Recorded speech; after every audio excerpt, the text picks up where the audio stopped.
From Holman Stadium in Nashua, New Hampshire, it's the NHI AA Division I baseball semifinal between the Bedford Bulldogs and the Concord Crimson Tide. Good evening, everyone. I'm Paul Woodmansee alongside Andrew Hansen.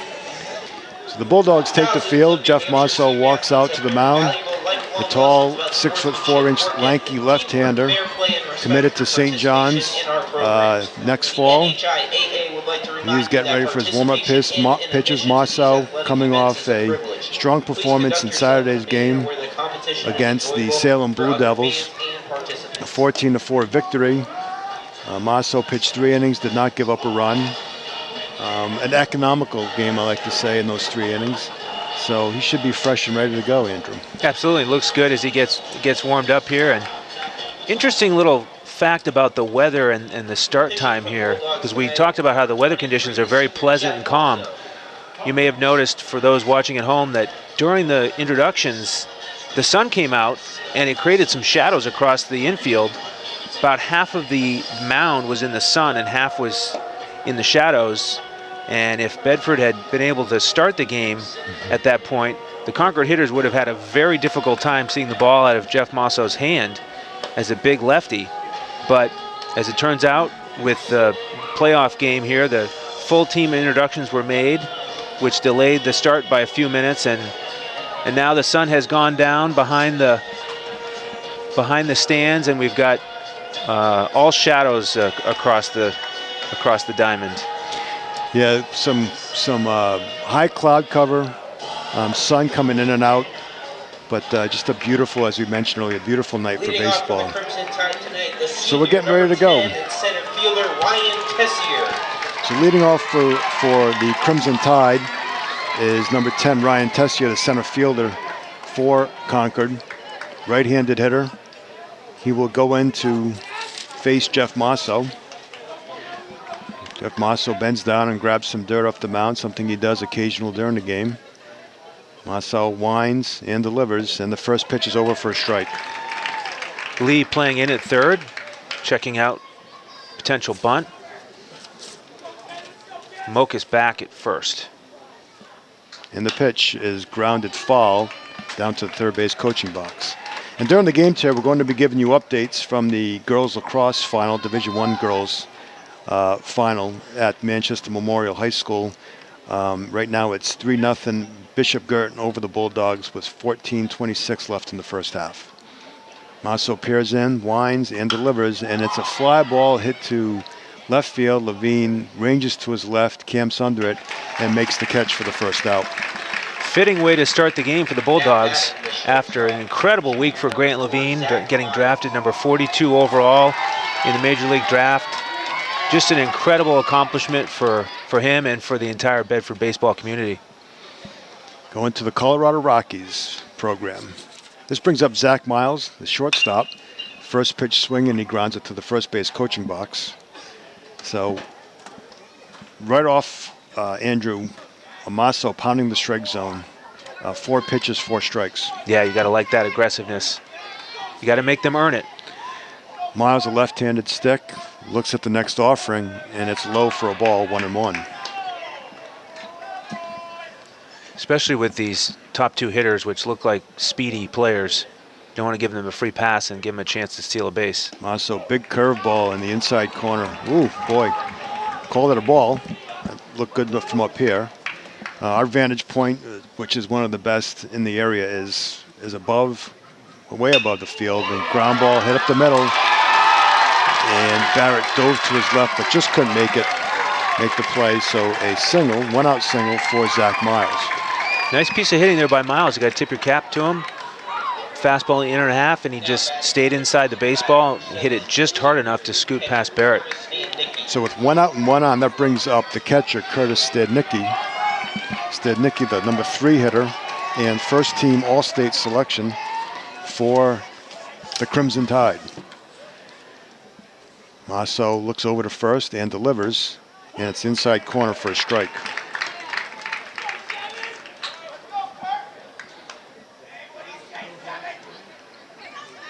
Outfield straight away, moderate depth. Marceau to the set and delivers. And it's a fly ball to right field. And it's easily caught for the second out. Yeah, Fletcher was positioned well there. At the plate, the left fielder. Turned into a routine fly ball. So with 2 out and Miles on first, that brings up the 4-hitter, Jacob Knowles. Knowles, the left fielder, right-handed hitter. Levels the bat. Moss out to the set, looks over at first and delivers, and a foul tip hung on by Levine, the younger brother of Grant Levine, who's doing the catching this evening for the Bulldogs. 2 outs, no score here in the top of the first from Holman Stadium. And the pitch is over for a strike. Looked like he took something off that pitch, changeup or nice pitch. Yeah, it looked like a changeup. The scoreboard had it at 76. Looks like there's a radar gun on tonight. So Masso hitting the count. He's been ahead to every hitter, and his swing foul tipped, again hung on by Levine, and that retires the side in the top of the first. So we've played a half inning of play. There's no runs, 1 hit, 1 left on base for the Crimson Tide. After a half inning of play, there's no score. Good start for Jeff Mosau and Bedford. As you pointed out, he came out aggressively throwing strikes. His first 4 pitches of the night were over the plate, and he did give up a single, but hard hit ball on the ground. Those balls are going to find holes every now and then, and he responded by getting the number 3 and 4 hitters out. So I think Bedford's got to be excited about the start to this ball game. Yeah, he only threw 3 pitches in that inning, so again, a good economical start for him. Please be reminded that for the safety of our players, coaches, and officials, no fans are allowed onto the playing surface at any time. So Griffin before, Gilbert during, or after taking match his 8 warm-up pitches on the mound. Tall right-handed pitcher for the Tide. He'll be throwing to Stadnicki, the catcher for Concord. Again, as I mentioned earlier, first team All-State selection for Concord. That makes for a fun matchup tonight, doesn't it? It sure does. So the throwdown about to be made.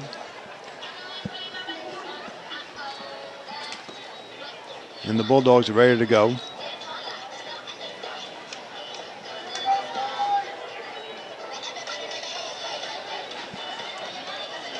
Annabelle and Barrett giving each other one last high five before the bottom of the first gets underway. Second baseman Trevor Annable.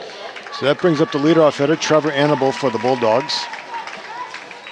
Annable with a strong game Saturday for the Bulldogs. And he's right back through the box for a base hit. The second baseman ranged far to his right. Just couldn't make the play, but I'll go down as a base hit. Yeah, if Gilbert wasn't awake already, first inning, first pitch of the semifinal game, he is now, because he had to leap and show some quick foot action to get out of the way of that ball. We talked about Saturday with all the balls getting back to the box, and here we go again. So the leadoff guy on, that brings up Joey Barrett. He looks at a pitch on the outside corner for a strike. Annable on first, gets his lead, short lead.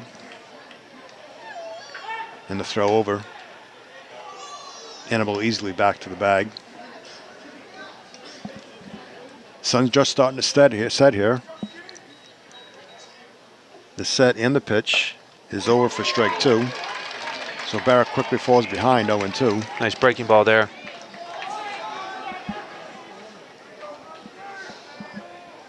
Annable off with his lead at first. And the pitch. And it's fouled out of play to the right.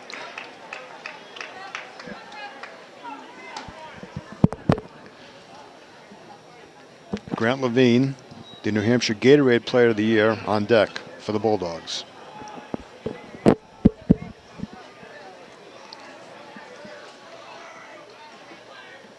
And the pitch is fouled, and that's going to reach the seats.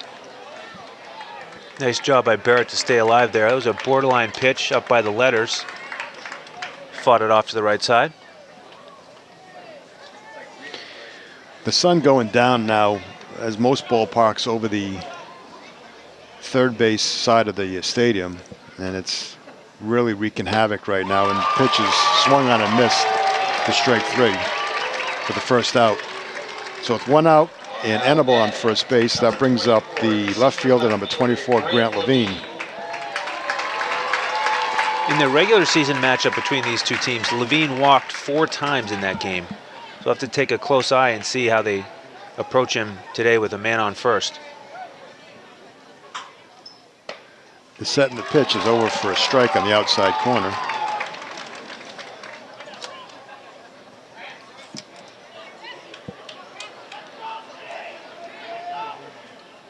Gilbert fires and falls straight back. So both pitchers pounding the strike zone early on. So 0-2 the pitch to Levine. 1 out, Annabelle on first. Gilbert sets and delivers, and it's high for a ball, 1-2. Waste pitch there that Grant wisely let pass. He's had a great season this year in terms of discipline and sticking with pitches that are in the strike zone. Gilbert sets and delivers, and way out of the zone, high. Second baseman for Concord playing in the outfield. A couple steps back on the grass, respecting Levine's power. Annabelle off at first, and the pitch is again fouled back.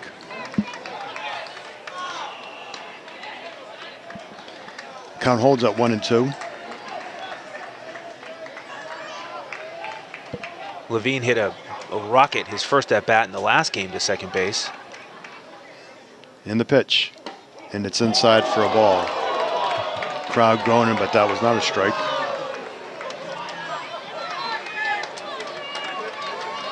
The Concord side, of course, giving it to the umpire. But I always say when their hitters are up, they want that pitch to be a ball. And again, another ball fouled back. Levine hanging tough.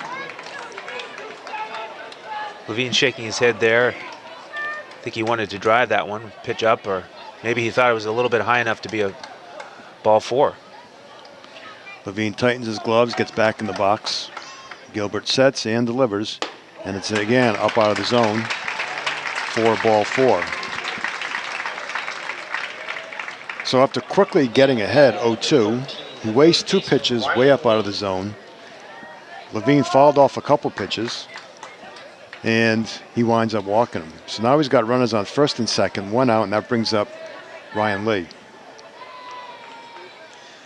Lee, the right-handed hitter, takes a look at the first pitch low for a ball. Those are the kind of at-bats that lead to big innings and victories.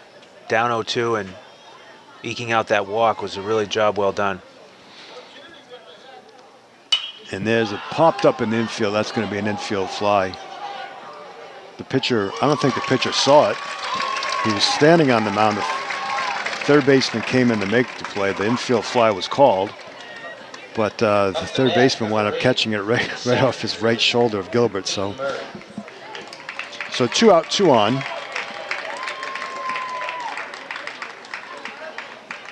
That brings up number 8, Peyton Murray. Big opportunity here for Murray. He looks at a high curveball for a ball. Base hit here will surely score Annabelle and get Bedford on the board first. Annabelle at second. Levine at first. No score here in the bottom of the first. And the pitch, again high. When Gilbert is missing so far, it's been high out of the zone. He's thrown a few pitches low in the dirt, but I don't know if those are waste pitches or I don't think there'll be a waste pitch here early in the count, but in the pitch, and that's over at the knees for a strike. So 2-1 the count to Murray. 2 on, 2 out. Bedford trying to crack on the board first here in the semifinal game from Holman Stadium. And it's a pitch swung on and missed. 2-2. Yeah, Gilbert doing a good job working that outside corner. That one may have been a couple inches off the outside corner, but Murray tried to hit it to left but missed. And the pitch is high, ball 3. So we'll get the runners going with 3-2 and 2 out. which is always an advantage for the offensive team. Gilbert looks in, comes to the set, and delivers, and the runners go, and it's followed straight back. So the runners will return. A nice healthy cut by Murray. A bunch of balls fouled back, straight back by the Bulldogs so far.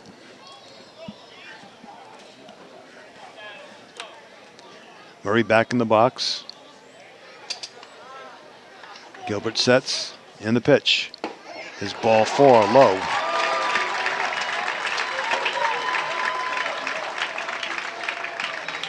So a base hit by Annabelle, a walk to Levine, and a 2-out walk to Murray has loaded the bases. That brings up Jeff Mosso, the pitcher. With a chance to help himself. Absolutely. Bases juiced. And the pitch from Gilbert is popped up sky high. And the second baseman comes in, he camps under it for the final out. So the Bulldogs waste a good chance there in the bottom of the first, loading the bases with 2 outs. So after 1, there's no score. Wow, Jeff looked to me like he just missed that one. Yeah, he got a healthy cut on it and got under it and popped it straight up. Going to be a little bit frustrated there. You can see him kind of slowly trying to regroup.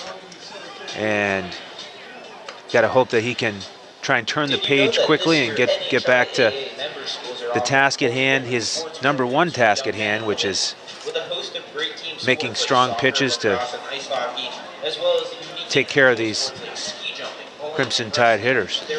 Yeah, I had Gilbert for Concord at 21 pitches. I'm trying to jot down a pitch count here as I score the game, and I had him down for 21 in the first. So we'll try to keep track of both pitchers. Of course, we don't have any idea what Gilbert threw Saturday, if he threw Saturday, but threw 21 pitches in the first. Again, he seemed to be missing at times high. That pitch that Mosso popped out on, another ball that was up in the zone. Yeah, that was a real opportunity to drive the ball for an extra base hit. And I think that's why Jeff seemed a little bit upset, because he just missed it. But yeah, 21 pitches is, Bedford didn't get one across, but they got to see a lot of pitches throughout that bottom of the first inning. So we're set to go here in the top of the second. No score from Holman Stadium. And that brings up number 11, Eric Sullivan, the first baseman. Mosso looks in, winds, and delivers, and a base hit between the hole at first and second. So first pitch swinging for Sullivan, and the leadoff runner is on for the Tide. Nice piece of hitting by Sullivan, a left-handed hitter, taking that pitch on the inside corner from the left-handed Mosso and managing to get it out to right field for a base hit. So Sullivan on at first. That brings up the pitcher, Gilbert. Right-handed hitter. Peers out at Mosso, delivers, ball outside.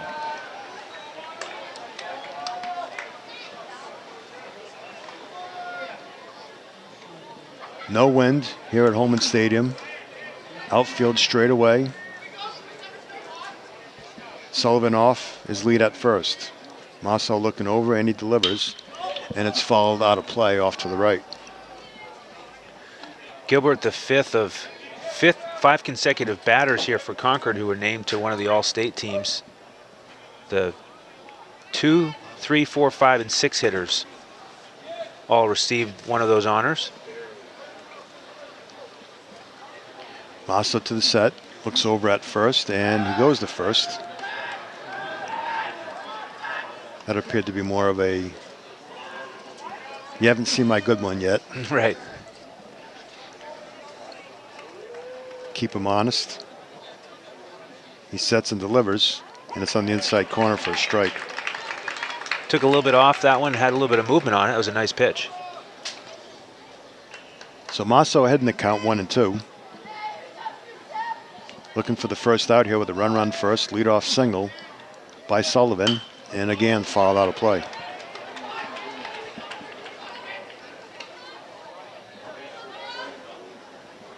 Good crowd here tonight. The matchup of number 1 versus number 4. Beautiful night for baseball. Temperatures right now probably in the early 60s. Maso steps off and bluffs to first base. Quickly gets back set. Sullivan off quickly. And another base hit between the hole at third and short. So back-to-back singles by the Crimson Tide. Have runners on first and second, nobody out. That brings up Taranovic, the second baseman. Another good piece of hitting by Gilbert. That ball was down and on the inner half, and he tried to jam Gilbert, but Gilbert muscled it into left. Now off the bat, number 23, the senior second baseman, John. Good hitting by the fifth and sixth hitters in the Crimson Tide lineup. Here's a pitch, and he shows bunt. He offers, and it's dug out of the dirt nicely by Levine. Mokas took a couple steps in there when he saw bunt. Lee stayed home at third. Taranovic looking down for signs. He's back in the box. And the pitch again shows bunt and again misses on the offer. So quickly down 0-2. Great pitch by Jeff. He kept it high there. And Taranovic, he'd offered it even though it was up and maybe out of the strike zone. There's the 0-2 pitch, and he swings and misses. So an unproductive out for the Tide. And as a coach, that really, when you have runners on first and second, you try to get a productive out of your hitter. That's why you have the bunt on. Yeah, that really hurts Concord, and big momentum play for Bedford. That's exactly what Mossau needed. Now ground ball gets Bedford out of the inning. So that brings up the 8 hitter, Alex Buteau, the designated hitter. He's hitting for Duhame, who is the first baseman, and he's way out in front of that pitch for a swinging strike. It looked to be either I didn't see the pitch, but it looked to be a curveball or a changeup. So again, ahead in the count, Mossau looks back at second, and another swing and a miss for Buteau. He's quickly down 0-2. Runners on first and second, 1 out. No score here in the top of the second. Semifinal game between the Bulldogs and the Tide. And the pitch is high out of the zone for ball 1, 1-2. That pitch came in at 86. Mossau's been hovering around 86, 87 on his fastballs tonight. Mossau sets and delivers. Fastball down in the dirt.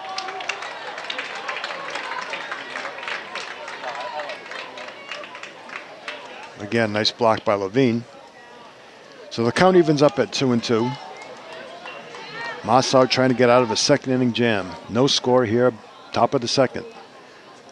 Mossau comes to the set, and a big curveball that started outside and stayed outside. So he runs the count full now to the number 8 hitter, Buteau. That one got away from Jeff a little bit. Let's see if he can bear it down here, 3-2. He sets and delivers, and it's called strike 3 at the knees. Buteau looks back at the umpire, but walks away. So after getting runners on first and second, nobody out, back-to-back strikeout, looking for Mossau. So now he sees the 9 hitter, Zach Morrissey. Morrissey, the right fielder, right-handed hitter.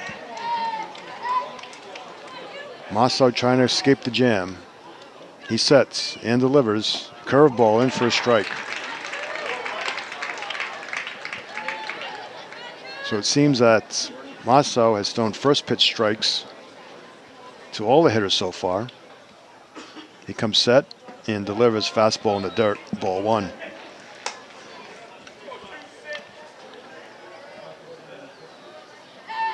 Bedford would love to get out of the inning here, not let the top of the order come back up. Mossau sets, he's looking back at second. Nobody holding the runner on, and a big curveball that's high for a ball. The 2 balls, 1 strike to the number 9 hitter, Morrissey. Mossau working quickly, he's ready to go, and he delivers. And it's on the inside corner, nice pitch for a strike.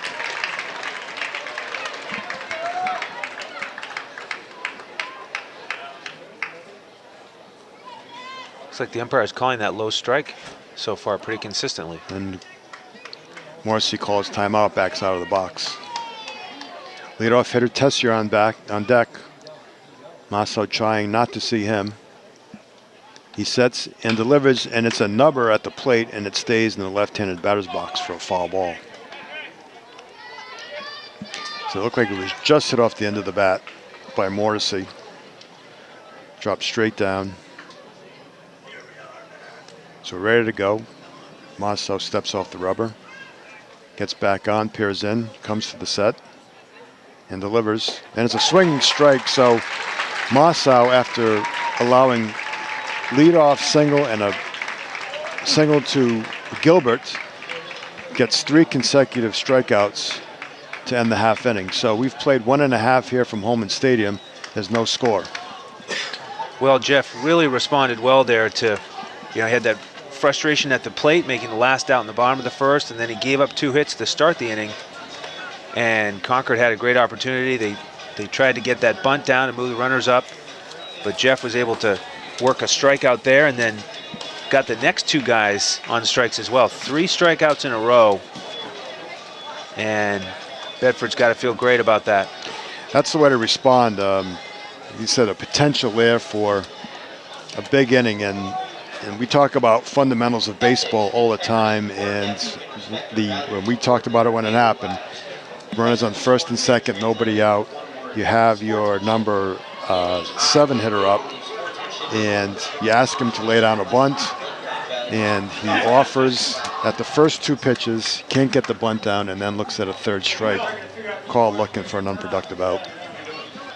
And you never know, that could be the turning point in this game, how the 7, 8, 9 hitters for Concord there were not able to create a run. And here come Bedford's 7, 8, and 9 hitters, all lefties, led by Avery Mossau, who's, got home run power.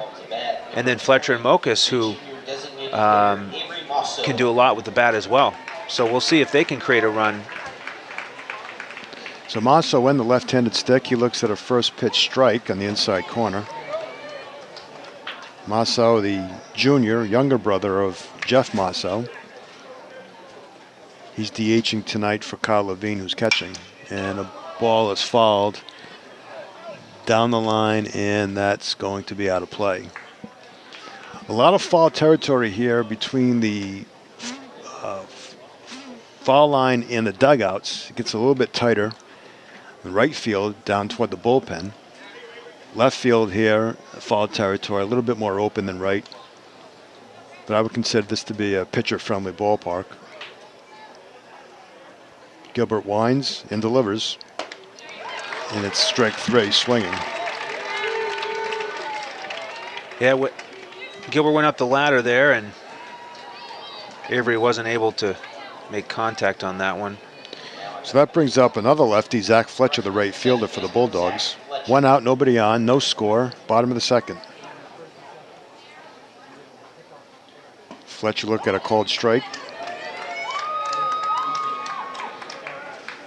Gilbert, 82 miles an hour on that fastball. He winds and delivers, and it's fouled out of play. So Gilbert, much like Mossau, pounding the zone. 1 quick out on 3 pitches to Mossau. He's quickly ahead 0-2 to Fletcher. And the pitch is out of the zone for ball 1.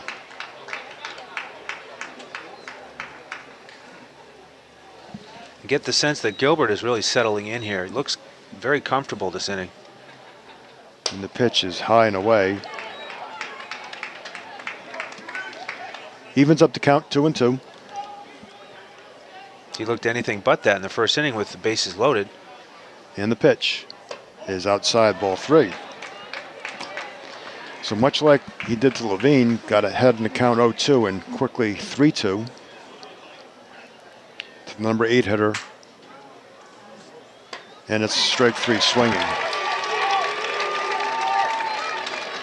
Another high fastball there. That one looked like it was around the letters. It might have been a called strike. Surely close enough that Fletcher was smart to swing. And we last gave you an update on the BG Bedford girls lacrosse final. It was 4-0, but the Bulldogs have come back to tie it at 4-4. On goals by Chu, Bell, Dermody, and McCarthy. And the first pitch to the number 9 hitter, Mokus, is low for a ball. So Bedford, the number 3 seed against BG, the 4 seed, is all tied up. And a ball fouled out of play by Mokus, 1-1. Nobody on, 2 outs. Bottom of the second, no score. Division I semifinal game between the Bulldogs and the Crimson Tide. And there's a curveball that Mokus tried to check his swing on but couldn't. So it's 1-2. Winner of this game will play Exeter Monday at New Hampshire Delta Dental Stadium. There's the pitch. And it's a fly ball hit to center field. Tessier goes back and makes the catch for the final out of the inning. So no runs, no hits, nobody left for the Bulldogs. We've played 2 and there's no score. Mokus gave that one a ride. He definitely got that one on the barrel. But we mentioned earlier, it's a big center field here. 401 to straight away, and a lot of room, as you said. It's the gap, the power alleys are. It's very difficult to hit a ball to the fence here. Never mind over in center field. It's, as we said, there's no wind. There's absolutely 0 wind here this evening, and you look at the type of weather we had the past 2 days. That rainy, raw. We were really lucky that the games weren't scheduled for the past 2 days, because there's no ways those games would have got in. If they did get in, I don't think it's the day that weather that these players would have wanted to play in. Yeah, I'm glad for all the players that we're playing tonight, because this is prime baseball weather, and you want a game like this to be decided, on the field without any flukes. Right. Not too hot, not too cold. It's just about who's going to step up to the occasion and earn that spot in the final on Monday.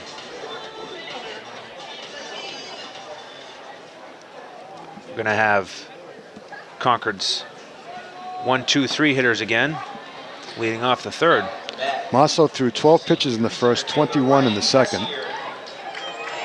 And he's ready to go here in the top of the third with no score. Brings up the leadoff hitter, Ryan Tessier, who flew out to center field his first time up.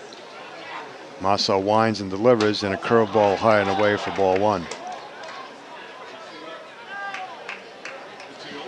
Halftime score, the girls' Division I lacrosse final, Bedford 5, BG 4 at the half. Swing and foul tip, fouled, dropped by Levine. It's strike 2. I'm sorry, strike 1. It's 1-1. Masso winds and delivers, ends ball low.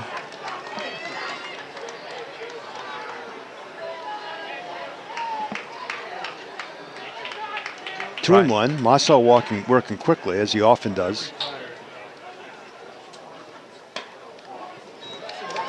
Tessier held up to get the count to 3-1 in his favor. Big sequence here.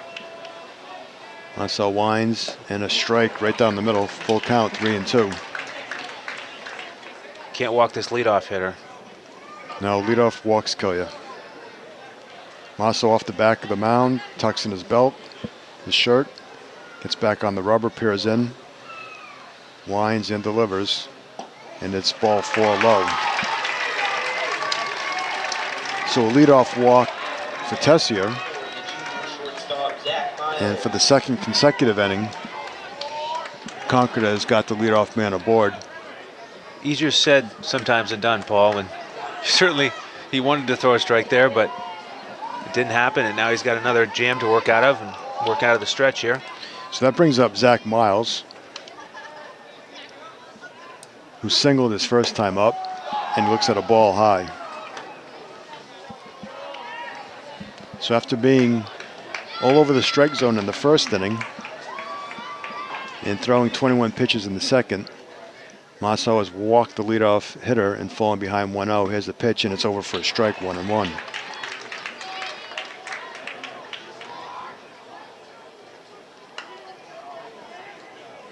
Tessier with a lead at first, a healthy lead. Now he's back a little step. Masso steps off and fakes the throw to first.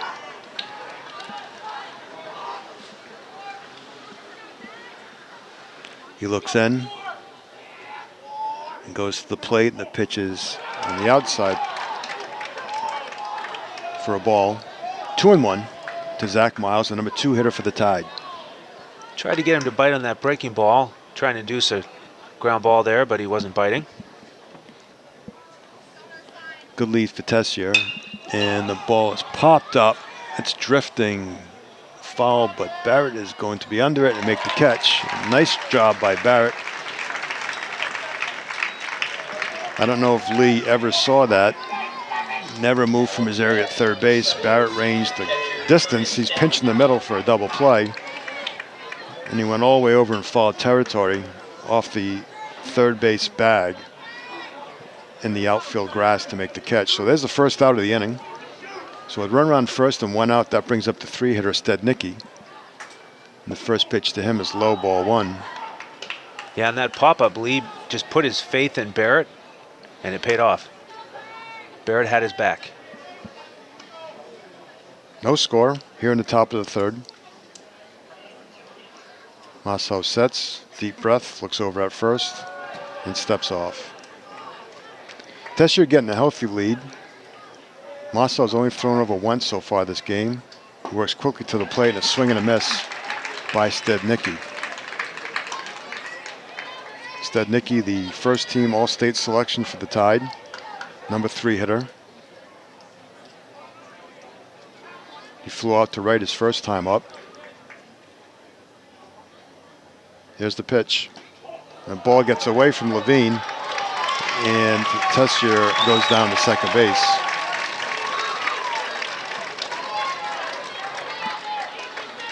Levine's done a great job on a couple balls in the dirt up until this point, and that one just scooted away just far enough to allow Tessier to move up, get into scoring position.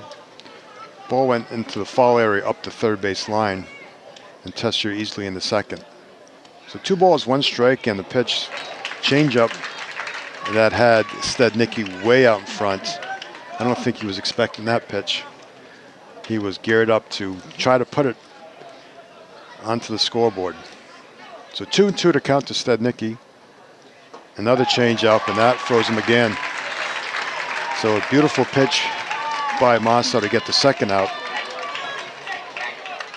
So with 2 outs and Tessier on second, that brings up the 4 hitter Jacob Knowles. He struck out Lichtman his first time up. Masso really showing a penchant for coming up clutch so far during the course of the first 3 innings. He needs 1 more here to get out of it, leave a man on second. He delivers, and the ball is hit sharply down the left field line, but that's pulling foul. Well, Knowles hit that well, but that's just a long strike. He's right on top of that fastball, and it started fair, but hooked foul.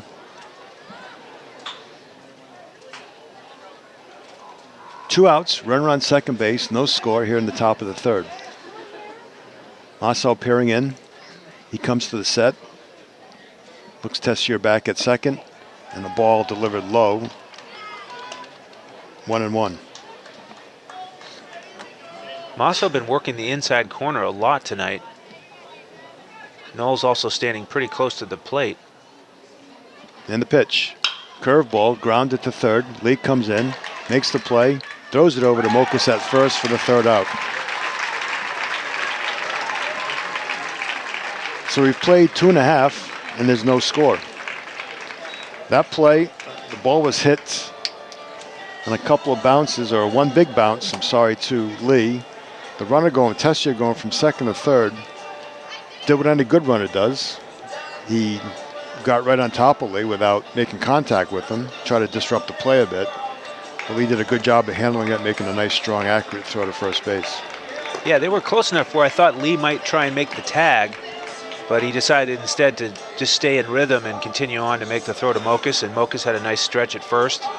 Really solid play by Lee, and big play. You throw that ball away, and the Crimson Tide are going to score a run.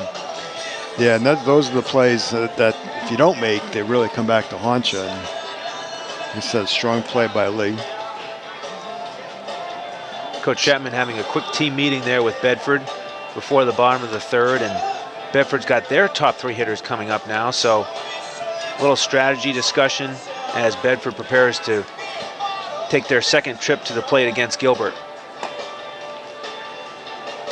So that brings up Trevor Annabelle. I'm trying so hard not to call him Cooper, his older brother. Trevor, his first time up, took the first pitch of the game, first pitch of the bottom of the first, right back up through the box for a ringing single. Let's see if Gilbert changes things up and comes back with something off speed. And Annabelle calls timeout late, and Gilbert doesn't seem to be very happy about that. Now, we always talk about the umpire doesn't have to grant it, but they just are in the habit of doing it.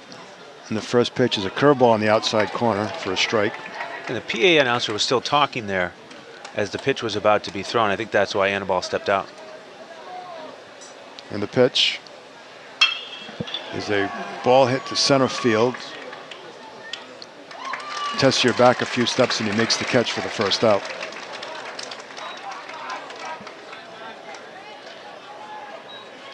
Another ball hit off the barrel by Bedford, but just right at the center fielder. So with 1 out, nobody on, that brings up Joey Barrett, who struck out his first time up.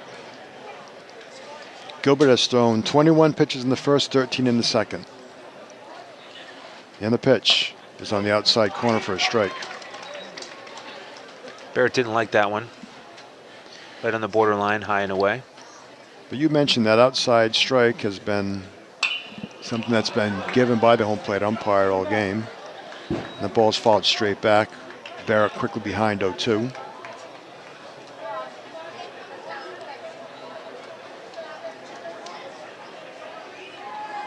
Gilbert quickly works, delivers, way outside for a ball, 1-2. Breaking ball started out over the outside corner and then broke off the plate. Good job by Barrett to let that one go. Here's a pitch by Gilbert, and it's high for ball 2, 2-2.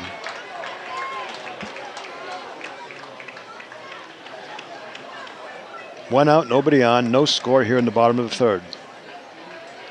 And the pitch is a line drive over the shortstop head. A base hit by Joey Barrett.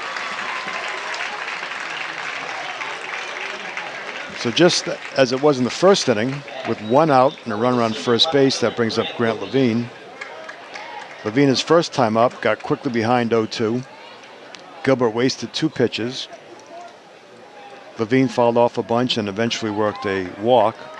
So let's see how Gilbert attacks Levine here. 1 out, 1 on, bottom of the third, no score. Gilbert sets and delivers, and it's popped up, straight back. Catcher discards the masks over by the screen, and he makes the catch for the out.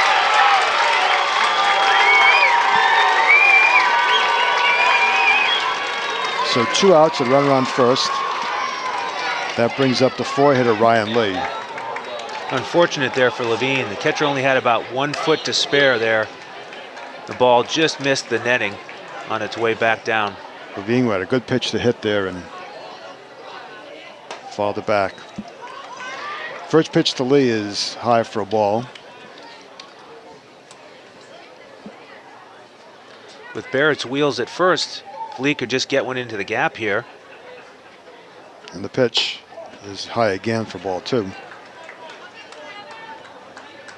We've seen it from him a number of times this season. 2 balls, no strikes. Barrett off at first. Gilbert sets and delivers in the outside corner for a strike. Now, a couple of Bedford players after that outside corner has been called have looked discouraged, but they have to understand and adjust to the strike zone. Umpire's given that pitch all night, and quick throw over to first base, and Barrett's back, diving in the first. 2 balls, 1 strike, 2 outs, runner on first, no score here in the bottom of the third. And the pitch is high, and Lee went after it. So the count's even up at 2-2.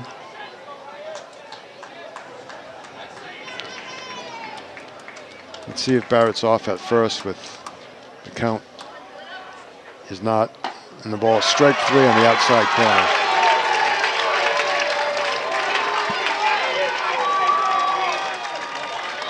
Well, Paul, this game's turned into a pitcher's duel. It sure has. Bedford gets 1 hit in the inning, leaves Barrett at first base, and I know it's only the 3rd inning, but Bedford's got to start taking advantage. I'd run around first base with your 3-4 hitters up, and he doesn't advance. And again, between innings, we're going to try to give you some updates from the BG Bedford Division I Girls Lacrosse Final. And with 22 minutes, 22 seconds left in the second half, the score is knotted up at 5. Bedford the 3 seed, BG the 4th seed. Both teams defeated the 1 and 2 seeds to get to the finals. Once again, a strong showing by the spring athletic program at Bedford High School, with both the boys and girls tennis teams winning their respective state titles. The boys lacrosse team making it to the Final Four. The girls lacrosse team making it to the finals that are playing right now. And the girls softball team losing to a tough Pinkerton squad in the first round of the playoffs.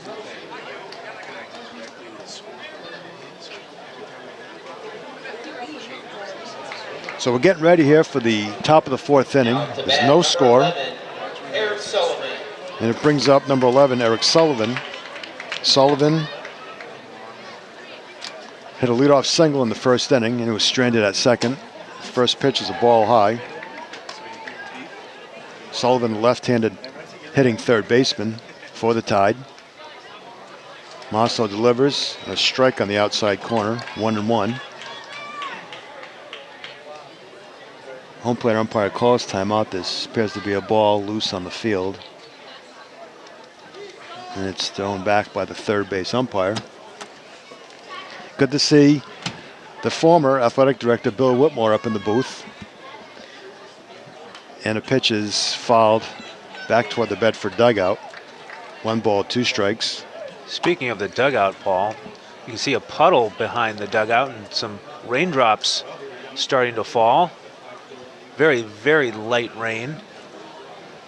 And it appears to be just a stray. Looking up now at the sky, there are a few puffy dark clouds, nothing that looks like it's going to be any duration, maybe just a passing shower. And the curveball swung on and missed for strike 3. And this field is in such good condition, I would imagine that it holds rain pretty well. So I don't think there's really too much to worry about this passing shower. So 1 out, nobody on. That brings up the pitcher, Gilbert. Gilbert also singled in the 2nd inning, was stranded at first. In that inning, the Crimson Tide went back-to-back singles, and then Masso struck out the 7, 8, 9 hitters to prevent any damage. 1 ball to count and a strike by Masso. 1-1, 1 out, nobody on for the Tide. No score, top of the 4th. And it's fouled off to the right side. So Masso ahead in the count, 1-2. Both teams trying to advance to the finals Monday evening. Trying to get the time on that game. Do we know what time that game is? 4 o'clock. 4 o'clock start Monday evening. Always a great venue for the finals. Bedford has been there 3 years in a row. And then a nice curveball changeup, whatever that was, for a swinging strike 3. So Gilbert becomes the 2nd strikeout victim of the inning. And that brings up the 2nd baseman, Taranovich, who is one of the 3 consecutive strikeout victims in the 2nd inning. Masso winds and delivers, and it's high for a ball. Masso mixing up fastball and changeup, along with his curveball, which he hasn't thrown too much, and that's the reason right there. A ball that's starting outside and really not breaking back over the plate. So 2-0. Quickly works, and it's a strike. Masso works quickly, gets the ball back from Levine and quickly back on the rubber, peers in for the sign. He winds and delivers, and it's a curveball again outside. This is fun to watch. Masso really picking up the pace. Almost looks like he's in a hurry. And it winds and delivers, and it's strike on the outside corner. That was a generous call. But again, as we talked about all game, home plate umpire has given that pitch to both pitchers, so really no complaints from either side. That's all you want as a coach and a player is consistency, and he's been pretty consistent. Wind in the pitch, it's a strike, called strike 3. So Masso strikes out the side.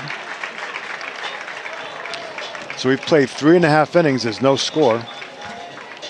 And Masso working really right now with 2 pitches, his fastball and changeup. His curveball has really not been able to get it over for a strike.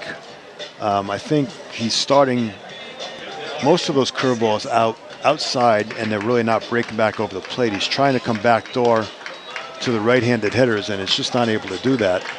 But at least he's trying to get the pitch to work. He's not giving up on it. So yeah, he's been a little bit inconsistent with that curveball, but the first 2 strikeout victims in that inning went down on the curve, and that gives Masso 8 Ks now.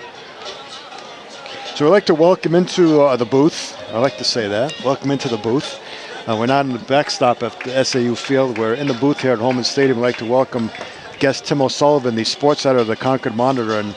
And Tim, welcome first of all. And what's your thoughts on the game so far? It's turning into a very good pitcher's duel here. Yeah, I think Masso's kind of figured some things out or found his groove a little bit. Conquered the first, 5 or 6 guys really seemed like they were kind of teeing off on him, hitting the ball hard. And since then, he's definitely found something that's worked, and that's what I'm seeing out of there. And Gilbert has done a nice job kind of getting out of a couple jams. Gilbert's done a great job in the first inning, threw a lot of pitches and really settled down. He's looking in now at Peyton Murray, leading off for the Bulldogs. And the first pitch is a strike. What we liked about both pitches so far this game, they're really pounding the strike zone, getting ahead in the count early. Gilbert pairing into the Bedford center field. He swings and hits a line drive right at the right field. Morrissey for the first out. So much room out there in the outfield at Holman Stadium. I don't know if you guys have been talking about that, but you just have the feeling, with some, and the outfields for both teams have made plays, and I just wonder if, one ball finds a gap or one outfielder takes a wrong route to the ball. We talked about the dimensions here with a short porch down both lines, and the first pitch to Masso is high for a ball. That there's really not much room down the line, but really opens up in the power alleys and straightaway center field. As the pitch is swung on and missed, 1-1. Both pitchers working quickly too, which I love to see. They get the ball back on the rubber and looking back in for a sign. Gilbert winds and pitches, and a changeup low and inside for a ball. You mentioned that pitchers really working in the zone and finding the zone quickly. I thought getting the pop out from Levine last inning, Gilbert on that was the first pitch or second pitch of the at-bat, was really kind of a big at-bat. You can even hear the crowd react to it, and so. Yeah, it was a good pitch to hit. Yeah. So 2-2 to count to Masso. 1 out, nobody on. No score here in the bottom of the 4th. And he tried to hold up, but goes around for strikeout. So quickly 2 away here in the bottom of the 4th. And that brings up Avery Masso, the designated hitter. Masso struck out swinging his first time up. And the pitch, swung on and missed. Once again, Gilbert quickly ahead in the count and quickly back on the rubber looking in for a sign. He winds and delivers, and it's fouled straight back. So Masso quickly behind 0-2. Zach Fletcher on deck for the Bulldogs if Masso can reach. Here's the pitch. And it's fouled out of play down the right field line. Like Gilbert let the curveball up in the zone, and Masso way out in front. To your point, Tim, there's been 5 hits in this game, all singles. Yeah. who could find the extra base hit first. But I do feel like there's been pretty good contact from both teams.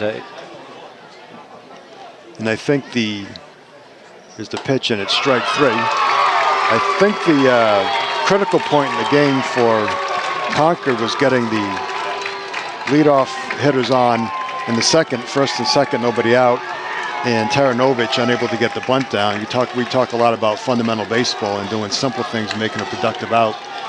Wasn't able to do it, and went down looking, and then Mossau, sensing the momentum there, struck out the next 2 hitters.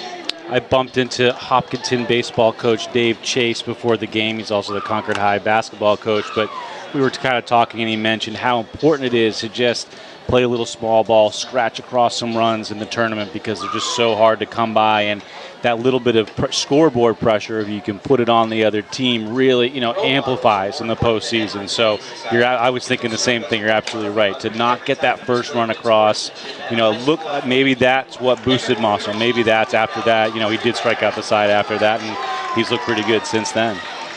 Yeah, you look at that spot, and it's, second inning, and people might say, well, geez, you're bunting already in the second inning, but you're right. I mean, when I get to a Final Four game or a championship game, you want to get that first run, and it's important, and it was strong work by Mossau to limit any damage or stop any damage. So we played 4 innings here at Holman Stadium. There's no score. As we mentioned, a good pitcher's duel shaping up here. Game moving along quickly. Both pitchers throwing strikes. Both pitchers working quickly. We also talked about the umpire today giving that outside strike to both pitchers. Consistent strike zone. Let's look consistent. You guys have a great view from it here. Where I was in the booth earlier, it was a little bit on the outside, so harder to tell inside-outside pitches. But I haven't heard anybody complaining, so that's a good sign. First pitch is swung on by the designated hitter, Buteau. Mossau winds and delivers, and a curveball over for a strike. And I think that's the first curveball that he started on the outside. We're talking about before he came in, Tim, that Mossau has had difficulty getting that curveball over for a strike. I think that's one of the first ones that he's been able to get backdoor strike. And then follows that up with a fastball on the outside, way off the plate, for a swing and strikeout. Yeah, great 1-2 combination right there. Gets the backdoor breaking ball, and then you sort of have to protect that outside. So with 1 out, nobody on, that brings up the 9-hitter Morrissey. He was a strikeout victim in the second. Mossau peering in, he winds and delivers, and it's popped foul. Mokus going back, but he's going to run out of room, and it's out of play. A lot of foul territory here, too. Yeah, especially between the lines in the dugout. Yeah. Another update from the BG Bedford game. BG 7, Bedford 6. This is the girls' final lacrosse. 14-41. Coming back from 7-5 deficit to make it 7-6. Courtney Dermody scoring the 6th goal for the Bulldogs. 1 ball, 1 strike to count to Morrissey. 1 out, no runners on. And a curveball outside for a ball. It's a fun time of year with all the tournaments, but also a hectic time for anybody in the media trying to cover everything. It sure is. The pitch by Mossau, it's ground back to the box. Ranges over, and he underhands at the first for the out. You see pitchers doing that a lot now. I think, you've seen, how many times have you seen a pitcher try to lob it over and it goes over the first baseman's head? And this, I love that play, jogging over to the first base bag and underhanded. It seems to be a lot less chance of making an error in that play. Reminds me of John Lester, though. It makes me wonder, can you make the throw to first base? We talked about so far, Mossau's only thrown over the first once all game. No stolen, was 1 advance today on a wild pitch in the dirt, but no stolen bases today. So leadoff hitter's back up for Concord. That's a ball outside. Once again, it looked like that backdoor breaking ball that he was trying to go over for a strike. That didn't do much. Mossau winds and delivers, and it's ball 2 in the dirt. Beautiful night here for baseball. We talked about how lucky we were with the weather, not having what we had the past 2 days. Here's a fly ball to Levine and left. A couple steps back. He's under it and makes the catch for the final out. So, Tim, really like to thank you for stopping by for a little insight. Thanks again for your time and enjoy the rest of the game. My pleasure. Thank you guys so much. Take care. That's Tim O'Sullivan, the sports editor for the Concord Monitor, joining us for an inning to go over the game so far and a quick 1-2-3 inning by Maso, and both pitchers really settling in. It's moving quickly. My son Matthew was in a softball game this evening. He was at 7 o'clock. He was trying to make it over after his game to watch this one. I don't think he's going to see much of the game, if any. Yeah, I think first pitch was right around 7:14, 7:15, and here we are at 8:14. So in under an hour, we're already in the bottom of the fifth. Game's just flying by. Both pitchers are really seeming to gain confidence and momentum with each half inning that resulted in a 0 up on the scoreboard. Yeah, both pitchers looking real strong right now. No runner for either team has reached third base. The only real threat in this game was in the top of the second inning. Concord got the lead off, the first two hitters on a base hit, consecutive base hit. And then after a failed bunt attempt, Maso struck out the side. So here we go in the bottom of the fourth inning. I'm sorry, bottom of the fifth inning. It's going so fast I'm losing track of the inning. Bottom of the fifth inning, and the first pitch swinging strike to Zach Fletcher, the right fielder. He struck out in the second inning. And the ball ripped down the line, but that's foul by about 2 feet. Fletcher just out in front of that pitch.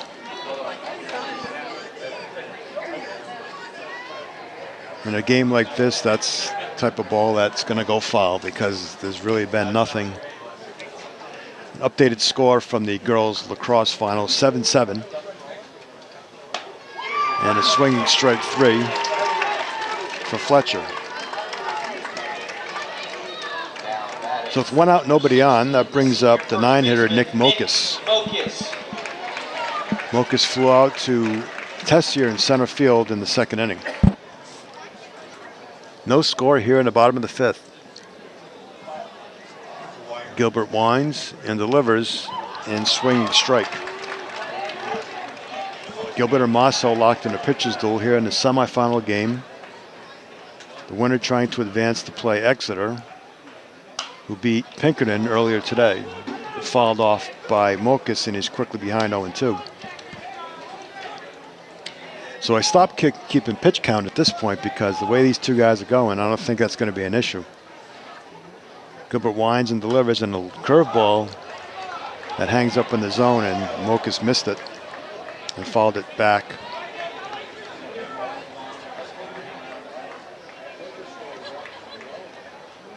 Beautiful night for baseball here at Holman Stadium in Nashua, New Hampshire.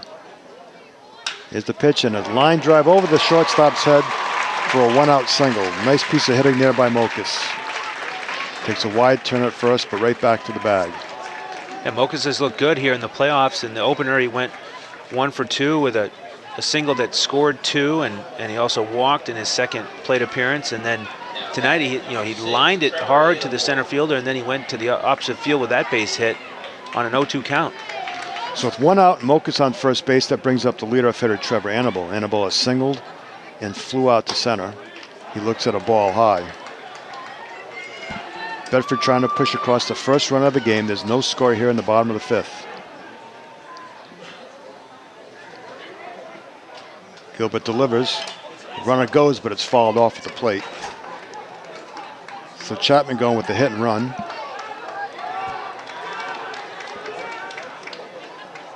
Good pitch to go on. Annable got a good pitch to hit, just fouled it off at the plate.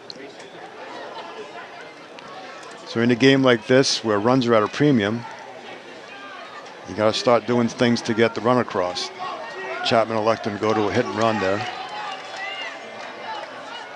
Mokus off at first. Gilbert sets and delivers, and it's foul tip to the mitt for strike 2. 1 ball, 2 strikes to Annabelle. Mokas takes his lead at first. Gilbert sets, and he throws over to first. Mokas dives back, but back easily. Notice both pitchers, even with runners on, still keep that quick rhythm and pace. Gilbert sets and delivers, and it's fouled straight back. Back-to-back breaking balls by Gilbert. Annabelle was out in front of the pitch before that, but he had that one timed well. Third time Annabelle has faced Gilbert here in the game. And a fastball by him for swinging strike 3. So a 2-out and Mokas on first base. That brings up the 2-hitter Joey Barrett. Barrett has struck out and singled in the third. An update on the score from the girls lacrosse finals. 8-7 Bedford on a goal by Hannah McCarthy. She scored the last 2 goals for the Bulldogs. The first pitch is over, curveball over for a strike.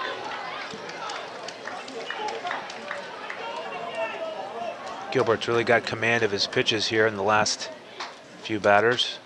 And the pitch is a line drive base hit between short and third. Mokas down to second, and Barrett to first. Just as I say that, he left that fastball up and out over the heart of the plate, and So Barrett took advantage of it. with runners on first and second, that brings up New Hampshire Gatorade Player of the Year, Grant Levine. Grant Levine. First real threat for the Bulldogs with runners on first and second, nobody out, and they walk. Concord walks Levine intentionally. That will load the bases. Kind of a risky move here by Concord. You got to have pretty strong faith in your catcher to block anything in the dirt in a no-score game. Ryan Lee comes to the plate, and the pitch, and a curveball over for a strike. Well, that helps. If you can give an intentional walk and then throw a first pitch curveball for a strike. Lee popped out to third and struck out his last time out.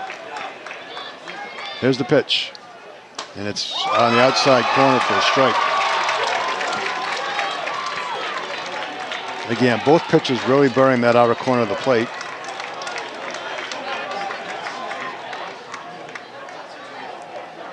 Gilbert comes to the set, and the pitch is bounced foul. That ball was up and out of the zone, and Lee did a good job getting the bat on it. Bounce foul down the line. Runners will retreat to their respective bases.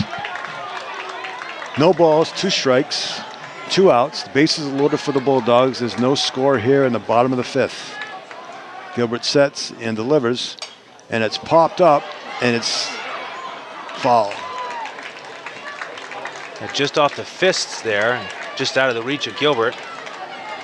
Again, Lee doing a good job of fighting off a tough pitch. Can't be taking anything close here with 2 strikes. First run of the game to third base, that's Mokas. Barrett at second, Levine at first. Gilbert sets and delivers. Way outside for a ball. 1 ball, 2 strikes. I love when a pitch is a foot outside and fans groan. Yeah, crowd oohing and awing there. From our angle, we could tell that that was well outside. Gilbert sets and delivers, and a ball hit hard to left field, but it's right at the left fielder nose, and he catches it for the final out. Ball well struck by Ryan Lee. I'm sorry, yeah, Ryan Lee, but right at the left fielder nose. Yeah, baseball is a game of inches, and a fraction of an inch there, Yeah. different angle, and maybe that's a double down the line to clear the bases. Clear the bases, yep. So we've played 5 complete here at Holman Stadium. There's no score. Concord has 2, 3, 4 coming up. Miles, Stednicki, and Knowles. Bedford trying to make it to the finals for the 4th consecutive season. Mossau back on the hill to pitch the 6th. Looking back out over the numbers here, Paul, that's 7 base runners left on base for Bedford today. They had the bases loaded in the first, and Mossow popped out to second. They left Barrett on in the third after a single. And then right there in the bottom of the fifth, they left the bases loaded again. Meanwhile, Concord has only left 4 men on base, and that's due in large part to Mossow's somewhat dominating pitching performance now with 9 Ks through 5 as we get ready for the top of the 6th. Yeah, both pitchers really pitching well, especially Mossow, like you said, commanding the strike zone, and he's really doing it this evening with just 2 pitches, his fastball and his changeup. He's only gotten that curveball over a couple times. So he's going to face the 2, 3, 4 hitters here.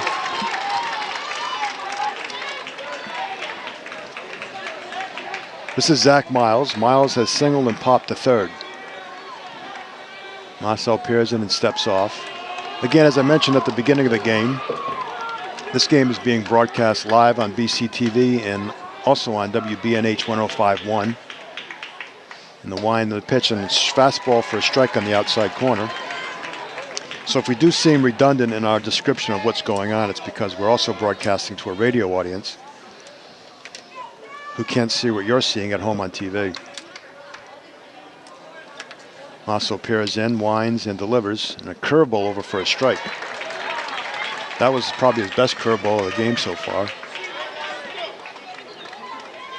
So Mossow quickly ahead in the count, right back on the rubber, peers in for a sign. He winds, and a fastball over for strike 3, and Miles knew it. Mossow jumped off the mound there with a little giddy in his step. I wanted to see the speed on that last fastball. Looked like he had a little hop to it, but they quickly took down the speed from the scoreboard. So 1 out, nobody on, brings up the 3-hitter Stednicki. Big moment here in the game for Mossow to get through 2, 3, 4 with no damage. Try to get through the later innings with the bottom of the order up.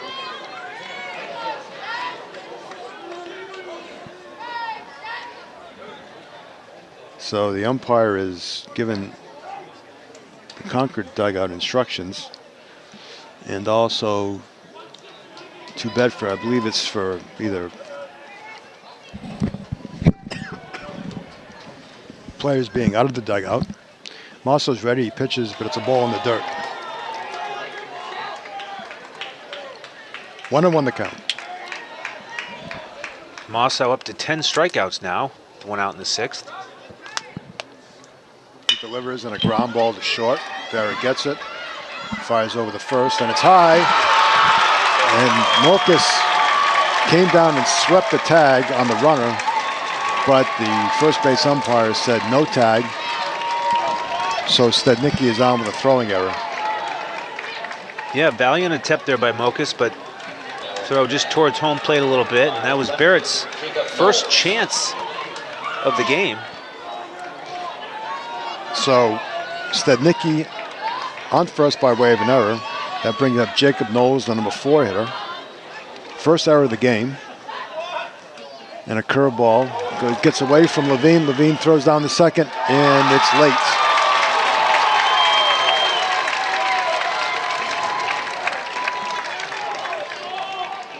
So the pitch was a ball. Just popped out of Levine's mitt. Off to the side. Allowing Miles to get this, Stednicki to get to second base. So the pitch is fouled. Ooh, wow. Into the stands and just missed a small child.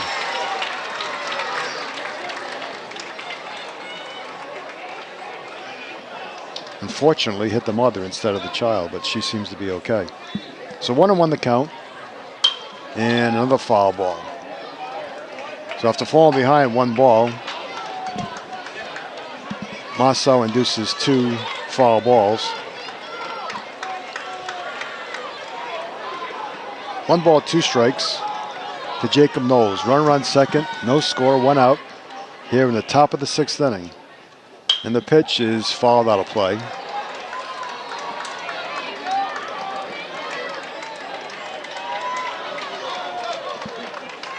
Stednicki on second by the way of an error and a pass ball.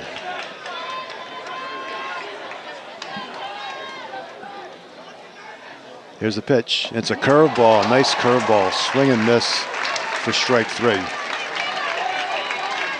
Took a little something off that curveball and really had Knowles way out in front. Another visible reaction by Jeff there. Really excited to get that out.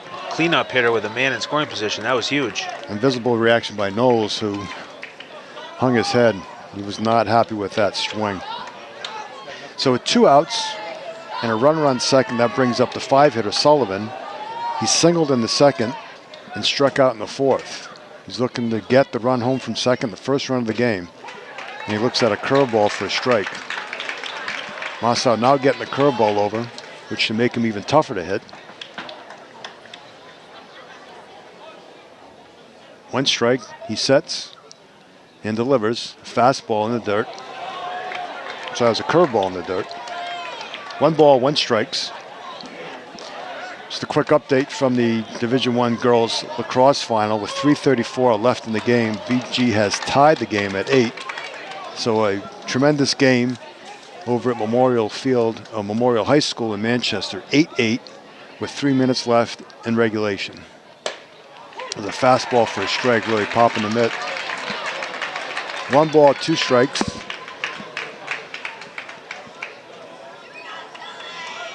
Massow comes to the set.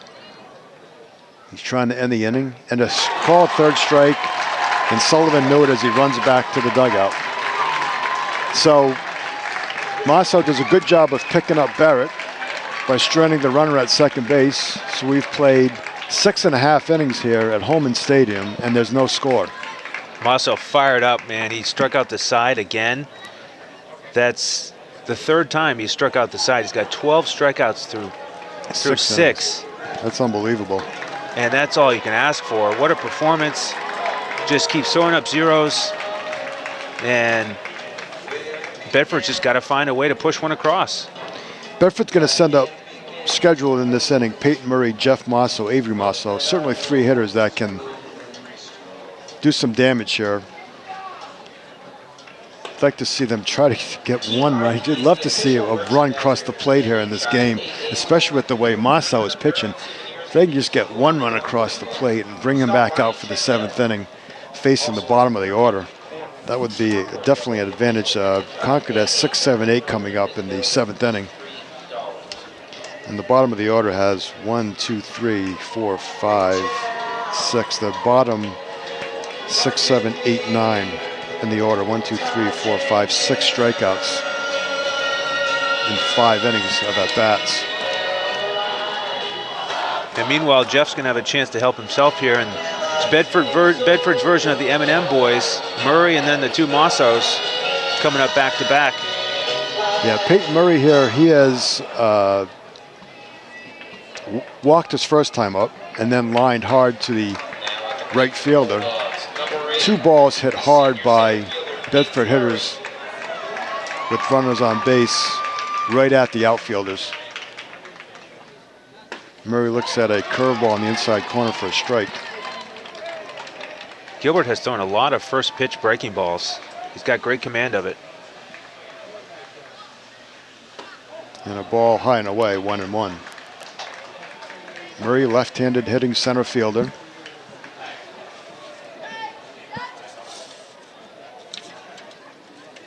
Here's the pitch. And a ball hit to left center field. And a great job by Ryan Tessier running it down in the gap. Yeah, that really was well played. That ball was slicing toward the left center gap. Tessier showed his speed to track that one down. When it came off the bat and the way it was moving, I didn't think he had a chance of catching it, but he made a really good running catch, covered a lot of ground in center field. So with 1 out, nobody on, that brings up Jeff Massow. Is the first pitch, and he fouls it out of play. Massow has the power with this short right porch in right field here to hit one out. Yeah, that was another pitch up in the zone that he wants to have back. He regrouped though and ready to do battle. Here's the pitch by Gilbert, and it's out of the zone, ball 1.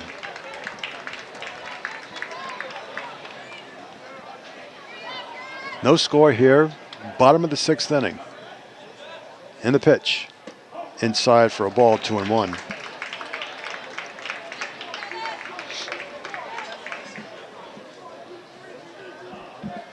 Gilbert peers in and delivers, and it's upstairs for a ball. Mosso really hopping around the batter's box here. He's got a lot of energy he's carrying over from being on the mound.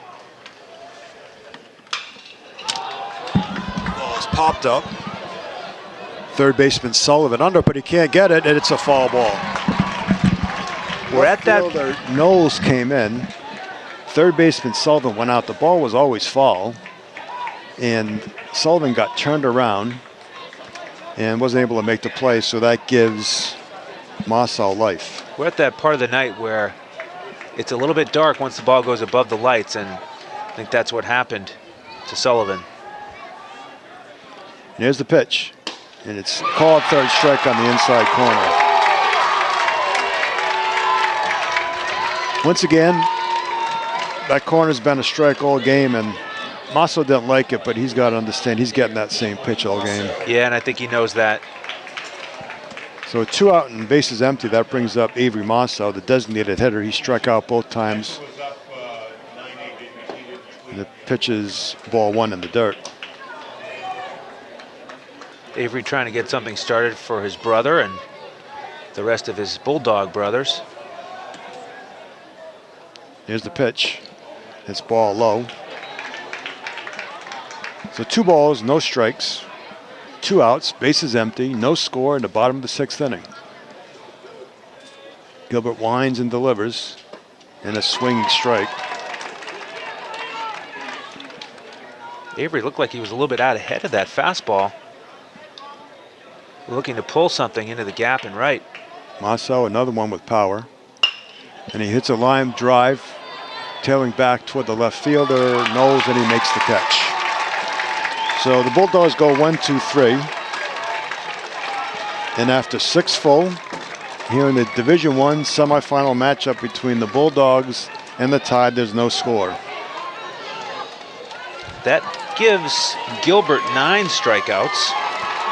As we mentioned, Mosso has fanned 12 Crimson Tide batters. So we've got a classic pitcher's duel here through 6 with no runs and only 3 hits for each team. Yeah, it really is a fun game to watch and be a part of. Both pitchers really pitching well. One error in the game, that was a throwing error. The only extra out in the game given by Bedford, but no damage done. Both teams playing good defense. Outfielders making really nice plays for Concord. Both pitchers working quickly, throwing strikes. With 38 seconds left in the BG Bedford finals, BG has tied the game at 9 with 38 seconds left. Bedford had gone up 9-8 with under 3 minutes to go in the game, and BG came back to tie it with 38 seconds. So barring any quick goals by either team, it looks like that one's going into overtime. So as good of a match or game there as here, except that in the final, this in the semifinal, the winner of this game goes on to play Exeter Monday afternoon in Manchester at the Fisher Cat Stadium. So that brings up the pitcher, Griffin Gilbert. And the first pitch to him is high for a ball. Gilbert is singled and struck out. We're scoreless here in the top of the 7th. And it's fouled out of play.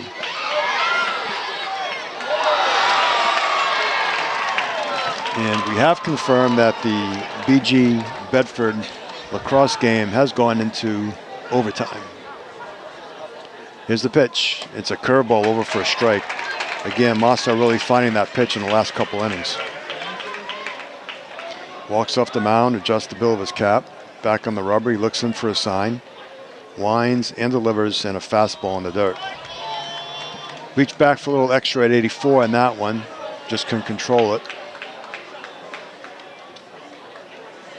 2 balls, 2 strikes to the number 6 hitter, who was one of 12 strikeouts for Marcel.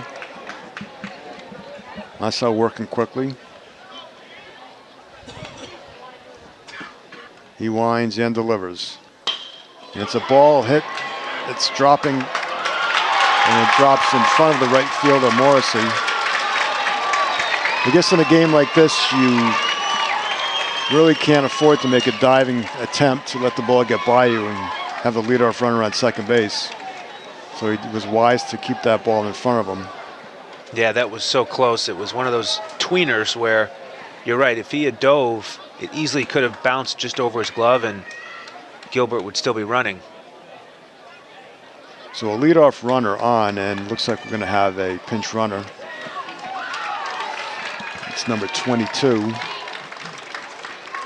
for Concord, Trevor Smith. Now batting for the Crimson Tide. He comes in as a courtesy runner for the pitcher, who of course will be allowed to go back out Pitch running for Concord. in the bottom of the 7th. So Concord has the leadoff runner on, leadoff hitter on, and it brings up Taranovich. Taranovich has struck out twice. He is number 7 hitter. And Bedford calls timeout, and Coach Chapman out to the mound to talk to Marcel and the entire infield.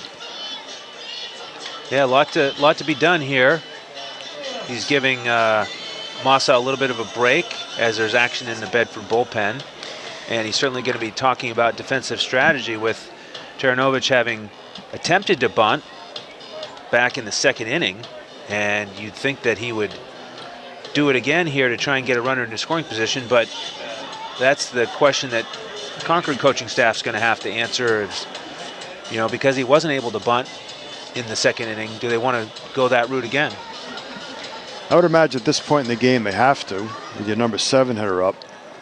He struck out twice, hasn't made contact. So I would imagine they're going to pull Lee and Way in at first, and same thing with Marceau after he gets done holding on. The pinch runner at first base. Here we go. Winds, and he offers at it, and he's way off the bag and threw it on to first base, but he's back standing. So Taranovich has failed in 3 attempts now on 3 pitches to get the bunt down. Let's see if he keeps it on. Marceau sets, another square to bunt, and he gets it right back to the pitcher, who goes over to first base to get the out.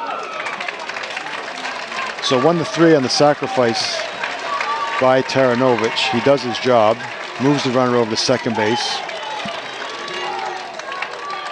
Nice play by Mokas there to watch it all the way into the glove. The ball almost short hopped him, but he secured the out. So now you're facing the 8-9 hitters, who so far in this game, Buteau has struck out twice, and the number 9 hitter has struck out and grounded back to the pitcher. So Marceau has work to do here, but it is doable with the runner on second base, no score. 1 out, top of the 7th, and the first pitch is high for a ball. Marceau staying at 83-84 with his fastball here in the 7th. Steps off to button his jersey. Buteau has struck out twice so far this game. Trevor Smith, the pinch runner at second base, winds and delivers, and a swing strike, 1-1. Marceau trying to work out of this inning with no score. Concord has yet to have a runner reach third base. Marceau comes to the set, looks back at second, and pitches a curveball. That's fly ball to Levine and left. He runs under it, makes the catch, and Smith goes back to first base. So Buteau makes contact, but it's a fly ball for the second out.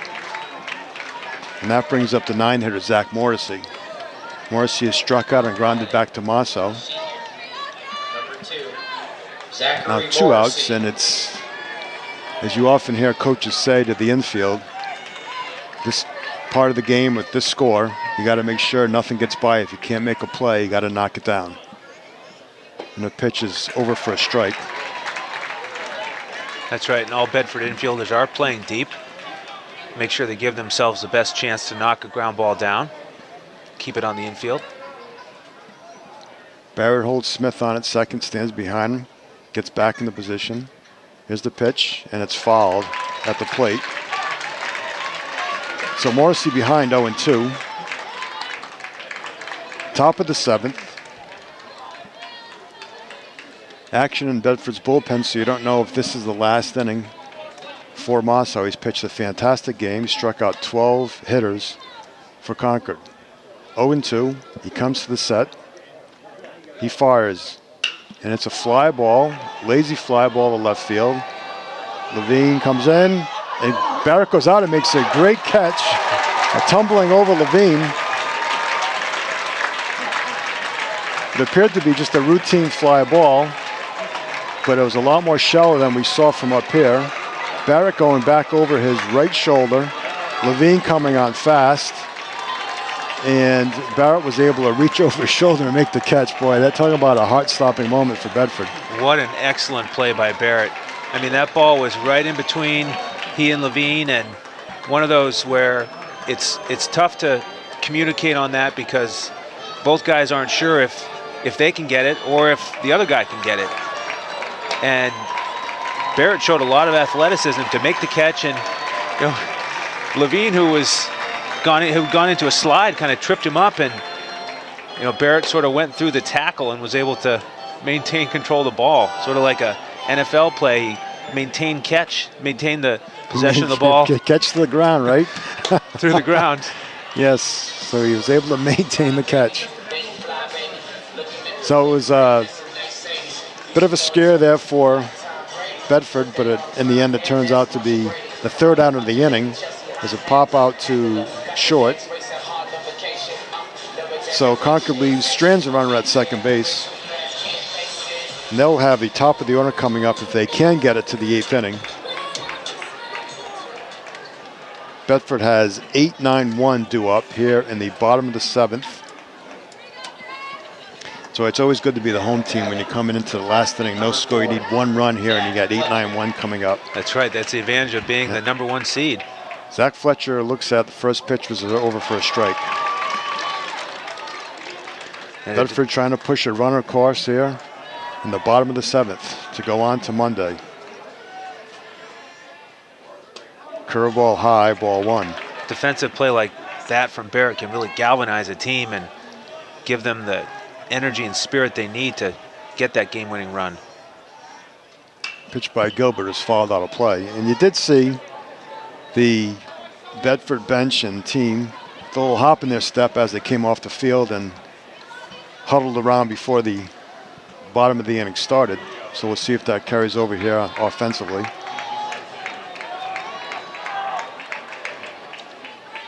Here's the wind and the delivery, and there's a base hit ripped to right field. So a leadoff base hit by Zach Fletcher.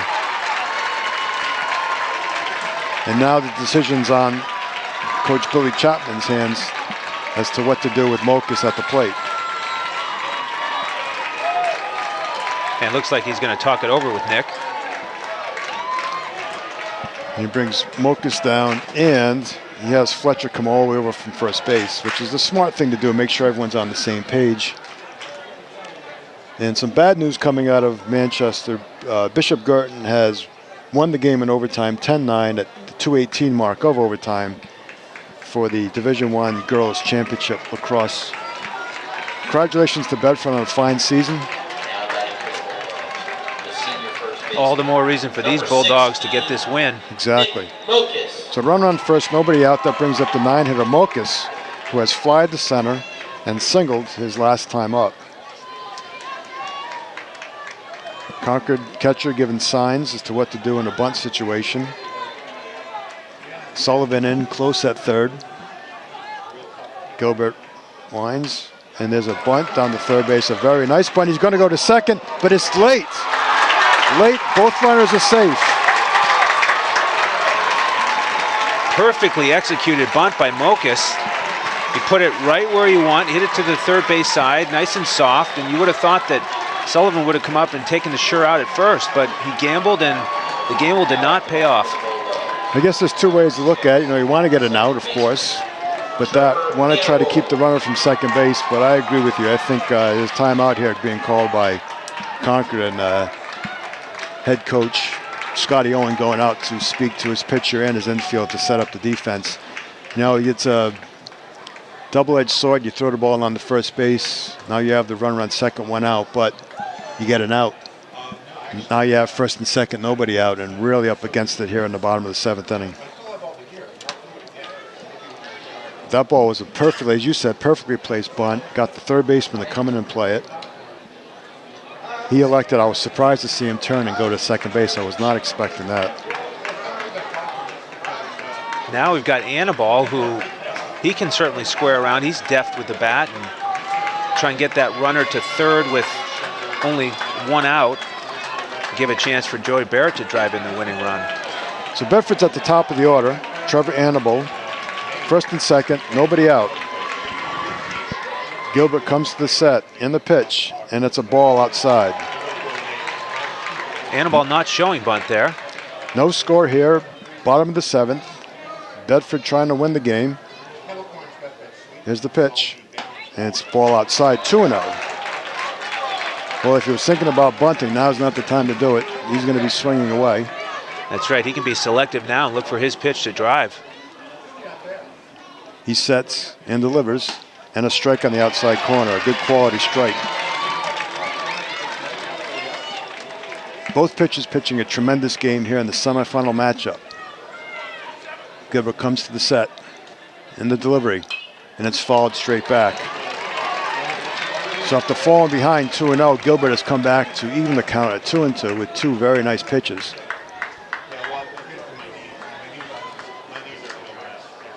Annabella singled, struck out, and flied to center.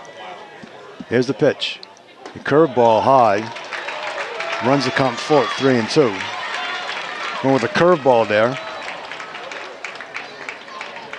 Now with 3-2 runners on first and second, you'll probably see dead red here. Here's the pitch, and he got a fastball by him at 82 miles an hour. So Annabelle strikes out for the first out of the inning.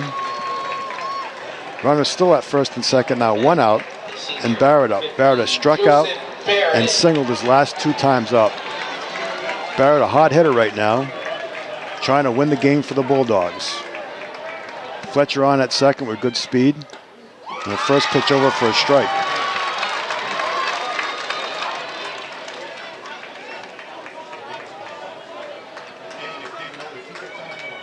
Barrett readies the bat.